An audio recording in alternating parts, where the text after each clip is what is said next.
Mr. Prescott, the corporation's had 500 complaints, and that has, I quote, prompted further reflection.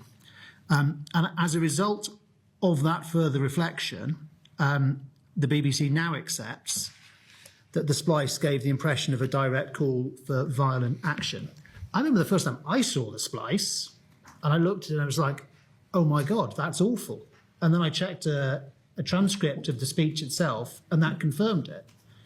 Were you surprised that it took the BBC multiple iterations and multiple months to work out something as straightforward as that splice was that misleading?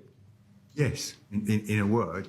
I mean, this was, in the memo, I talk about my great frustration and how I'm writing to the board because of this frustration. And that was a very easy to understand example, that we had a BBC management that would defend and stand by that video edit, which is exactly what was going on. And that's why I was one of the reasons I was in despair, but it was possibly the purest example. Do you think the corporation has what you might call a bigger truth problem? That there's a bigger truth that the vast majority of BBC output is good, therefore it's less important when something is misleading? Or indeed on the specific episode of Panorama, there was a bigger truth that the programme was trying to get across about that day and Capitol Hill and the character of President Trump, and therefore it didn't matter so much that this thing was spliced in a way that specific impression was clearly so misleading? Well, I think the truth is we still don't know what went on within the Panorama production team, whether it was some weird kind of accident or someone working under pressure. We just don't know. But as regards the wider BBC, I mean, I've had people I know and don't know texting me, emailing me and so on, who are clearly appalled by that. So I don't think it's a bigger problem. It was just this curious management blind spot.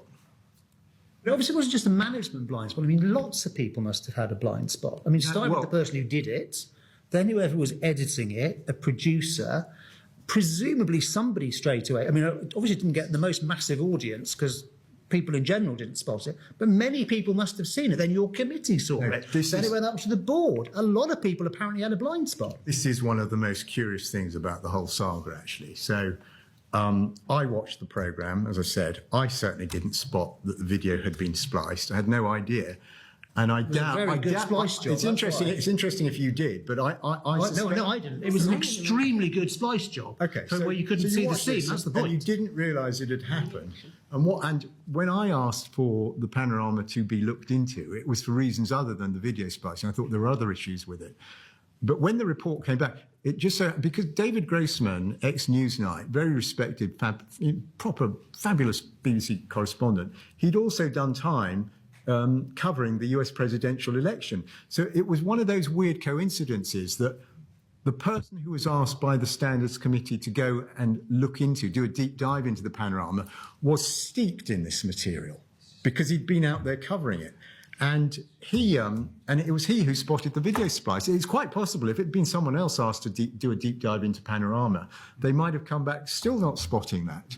It was a curious turn of events. But that was when? That was in time for the January meeting. Yes, that's right. An awful lot of time has passed between January and November. So there still were a lot of people who had a blind spot. So after the thing had been identified, I don't mean a literal blind spot, they didn't spot the splice. I don't think anybody spotted the splice. But having been brought to people's attention, a lot of people apparently overlooked it until, as Dr. Shah says, having had 500 complaints after your memo, there's been a period of reflection. As I say, so I keep using this term blind spot. You can use the terminology you want. They had a lack of sensitivity. They just had a different view about the video splice.